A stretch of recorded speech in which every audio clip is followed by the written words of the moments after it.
In the early 1900s, many Americans were not aware of the causes or treatments for cancer.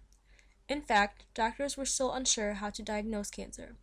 However, as time progressed, cancer was thoroughly studied with the help of government involvement.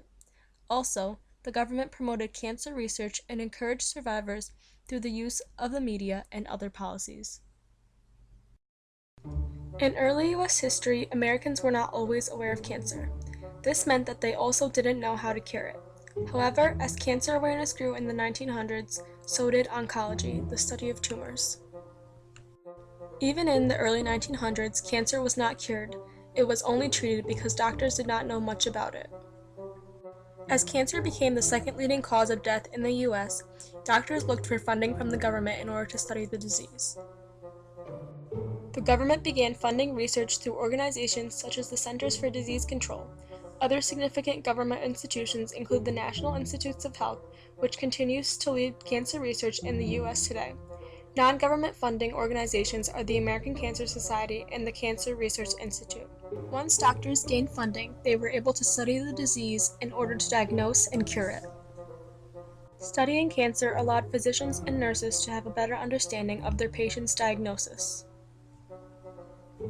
After this research, testing began in the 1970s. This testing gave doctors a better idea of how to diagnose their patients. Methods included exploratory surgery on the abdomen and chest and simple imaging tests. Major cures for cancer did not come around until the late 1990s. The leading cures, such as hormone therapy, chemotherapy, and immunotherapy, came from government-funded organizations. During the mid-1900s, the government began getting involved in research, which eventually led to the discovery of tests and cures. The government did this by funding cancer research with the support of several institutions. In addition, the government used its power to promote cancer prevention. This was significant because it demonstrated how government involvement played a large role on the prevention of cancer in the U.S. Throughout U.S. history, the government has acted quickly and effectively in order to prevent and cure cancer. In fact, the government also confirmed that marijuana can shrink cancerous tumors and stop metastatic cancer, the spread of cancer. As a result, it is argued that the government should legalize the medicinal use of marijuana in all states. It is confirmed that marijuana kills cancer.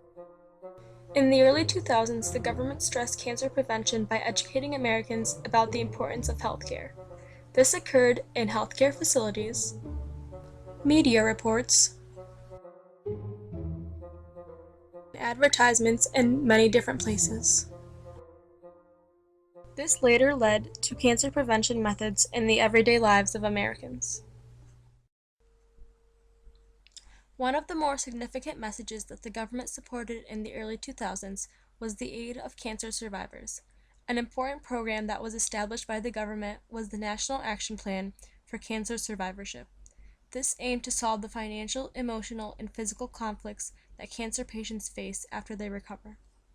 In April 2004, the National Action Plan for Cancer Survivorship was created by the Centers for Disease Control. 100 experts in cancer survivorship, including physicians, nurses, and public health officials, came together in order to create this plan. As the status of survivors decreased, public health officials decided to improve their conditions through this plan.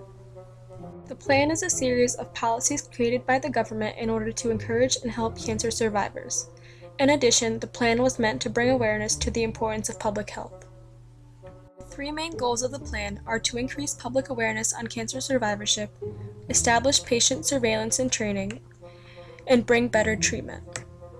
These steps were taken through government policies that allowed the use of the media. Here is a list of what you cannot do after being cured.